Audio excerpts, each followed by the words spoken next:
You can do it safely, whether it's the store or voting. Joining us now, we welcome CJ Pearson, a GOP strategist and also the former chair of Teens for Trump and president of Last Hope USA. Also welcoming in Ted Harvey, the chairman on the Committee to Defend the President. Good morning to you both. CJ, weigh in on this for me. We saw Congress pack up and leave for vacation without plans for coronavirus relief for Americans. Now they're rushing back for post-office funding. What does this say about Democrats' priorities? It shows that our political system is fundamentally broken. It really underscores the need and emphasis for term limits now. The swamp continues to thrive, and it needs to be drained. These are people who don't really care about the things that are on Americans' mind today. All they really care is about padding their own pockets, doing nothing, but saying they're doing everything. And I think that come November, they're in for a rude awakening. Yeah, we'll see, of course, always waiting for November here. But before that, we've got to make sure that we secure a safe and fair election. And Ted, you know, we played that sound of Dr. Fauci saying it is safe to vote in person. Democrats claim to listen to the science. But then there's also this. Pelosi said in an effort to save the Postal Service that members should participate in a day of action by appearing at a post office in their districts for a press event.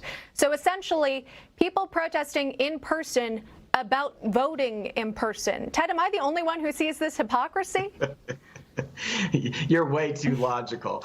You know, this whole issue is not necessarily about voter fraud or stuff like that. I live in Colorado. We have had mail voting for 6 or 8 years, and we have had all of these years to be able to put in place the technology necessary to verify signatures and make sure that every vote that's coming in is not fraudulent.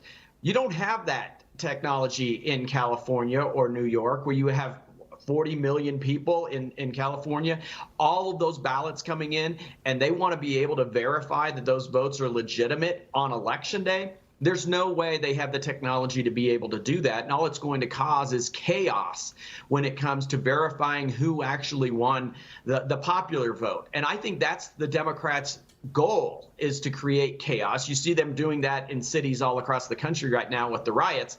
And they want to cause chaos going into the election so that we won't be able to know on Election Day who really won the popular vote, because they know Trump is going to win the electoral vote running away, and they just want to create, call into question the validity of the election and call into question President Trump's administration, like they did in the 2016 election.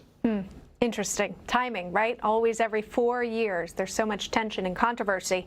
But, you know, I want to show you this tweet. It's actually a graphic from a Washington Post article in 2009. It points out the number of mail collection bins decreasing by 200,000 since 1985. So issues at USPS is nothing new. And the president has consistently expressed his concerns about mass mail-in ballots since the pandemic began. CJ, I'm sure you've seen online the tweets saying that Trump is taking away mailboxes. And yet, like I just pointed out in the graphic here, there's been a decline, even reporting back in 2009.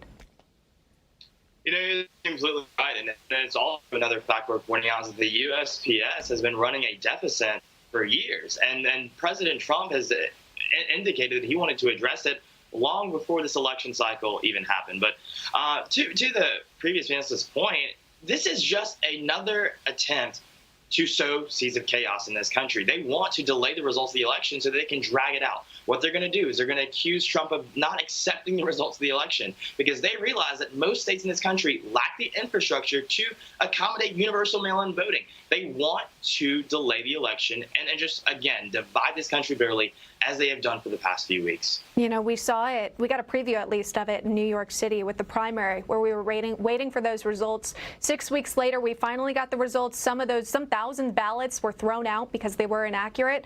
So that was at least a glimpse of what it could look like in a state that's not prepared to deal with this mass mail-in ballots. And what's interesting is, again, this push to fix this system, and this call for these congressmen and women to come back to Washington is coming at a time as we're getting closer and closer to the election. And in fact, there's a new CNN poll that takes a closer look at how this margin between President Trump and Joe Biden is actually narrowing. In fact, it has 46% for Trump, 50% for Biden. Ted, this is a huge jump from where we had previously seen the president. in regards to this polling? I mean, is this push for all this USPS funding happening in response to maybe the fact that some people are getting a little nervous? Well, I think that the left is now having to show legitimately what the polls look like. I think the best poll that came out was last week when they said that 60%, 64% of the people out there are afraid to talk about who they support, what their political positions are. I think that's probably the best poll, because nobody that supports Biden is afraid to go out and scream that they're for Biden. Nobody who's leftist, you see them rallying in streets across the country. The people who are afraid are conservatives that don't want to be doxxed by social media. They don't want to have their grades diminished in college. Those are the people that are afraid. And I think if you look at that poll, that shows better where we are as a country. I think you're going to see a landslide election for Trump, because moderate Democrats and moderate unaffiliateds are looking at the radicals that are taking over the cities across the country. And they're saying, that's not the Democrat Party of my parents and grandparents, and I'm not going to go that far left. I'm going to support the guy who's standing up for the rule of law, and that is Trump, and that is the Republicans. It's interesting, CJ, because, you know, I see you've served on the former chair of Teens for Trump. I follow you online. You're about to start at the university in the fall. Correct me, which one is it? Did you decide on? Is it Alabama? Is that right? University of Alabama. Roll Tide. All right, there we go. Okay, so that's interesting, though. Weigh in on that for me. For Ted's point, would you feel comfortable, or maybe not you specifically, but other people you know on campus, would they feel comfortable, you know, hanging a Trump flag in their dorm room, or would they be hesitant to do so for potentially backlash they could face? You know, that's an incredible question, because just yesterday I was talking to the parents of one of my pledge brothers, and who was saying that they're the biggest Trump supporters you could ever meet. But she was scared to allow my friend to put his Trump flag up in his room, because she doesn't realize, or she doesn't know, what might happen to him if he does that. Will he be doxxed? Will he be harassed? Will someone do something to his dorm? Will he be affected negatively in the classroom? And so when Ted mentioned that poll, I got to tell you, it brings optimism to my heart, because I realize that 60% of those people are Trump supporters. As he said, no one who supports Joe Biden is afraid to say they support Joe Biden, because unlike liberals, conservatives can allow for, you know, disagreement and things like that. But it's liberals that come after you and attack you and degrade you and demean you if you dare stray off their liberal plantation, if you dare believe anything that they say you're not allowed to believe. It's something that affects young people. It's something that affects women. It's something that affects every single demographic of people that Democrats think they own. It is the most racist, sexist, and just downright degrading thing that Democrats have perpetuated. It's the narrative that needs to end. Good luck to you this fall. We hope you keep us updated as to how it goes. Hopefully you don't feel any pressures on college campuses other than to be yourself and to believe in what you do. CJ Pearson, thanks for being with us. Ted Harvey, also thank you for weighing in. We really appreciate it. Take care.